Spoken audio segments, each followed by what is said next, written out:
The protest that has been held outside of Parliament for the past weeks is one of the most devastating human consequences.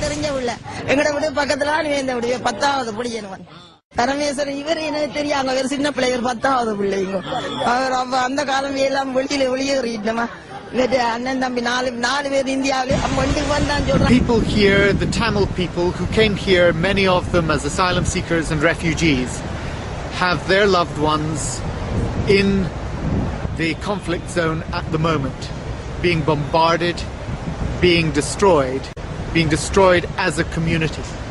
And they're here asking the British Parliament for help. I've been involved in the struggle for justice in Sri Lanka for over 15 years now.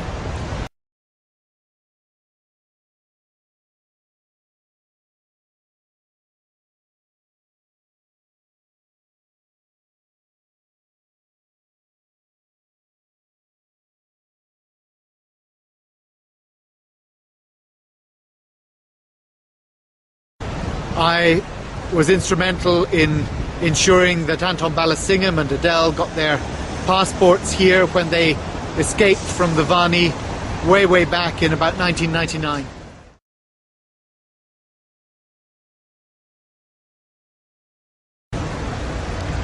But what we've seen with this genocide that has been going on by the Sri Lankan government has been quite devastating.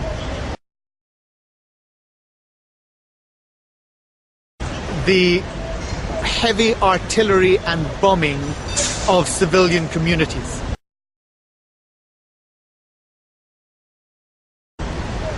And of course here we have seen a tremendous protest by the Tamil diaspora, asking, pleading that the world should take note and that the world must do something to help.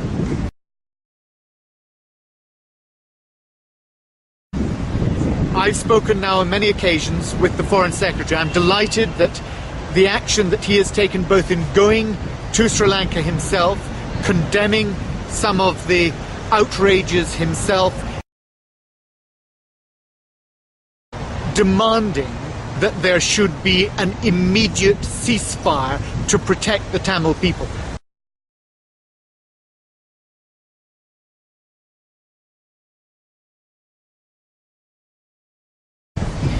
I'm delighted at the action that he's taken too through the United Nations. But we have a big fight on our hands in the international community.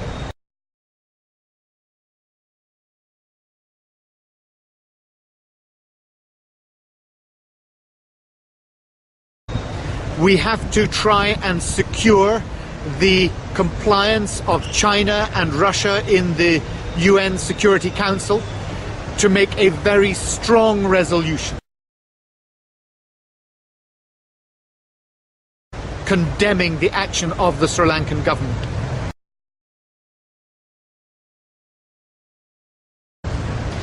More than that, I have asked the Foreign Secretary and the Home Secretary to look urgently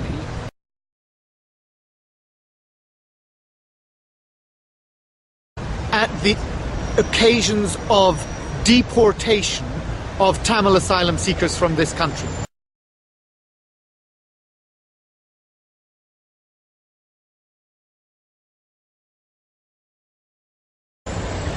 Only yesterday, a young girl, aged 21, who came here seeking asylum because she had been sexually assaulted by the Sri Lankan security forces,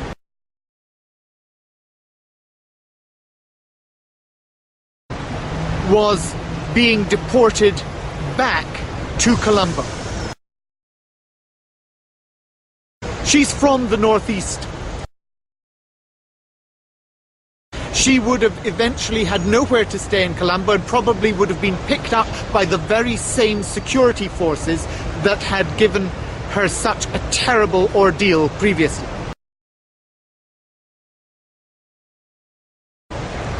That cannot be right. That's why I have asked that the Home Secretary and the Foreign Secretary agree that there should be no further deportations to Sri Lanka while this terrible humanitarian conflict is still ongoing. I'm pleased to say that we managed to get that young woman off the plane. She is now back at Giles Wood.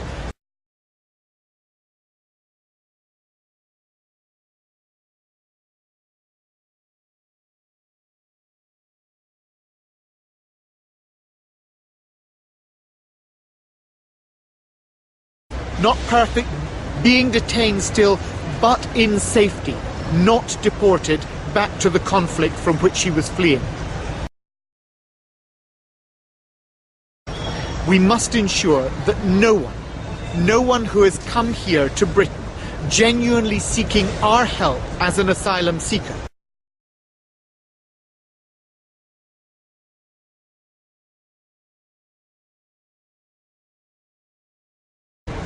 fleeing in fear and persecution of their lives, should be deported back into the terrible situation that now obtains in Sri Lanka.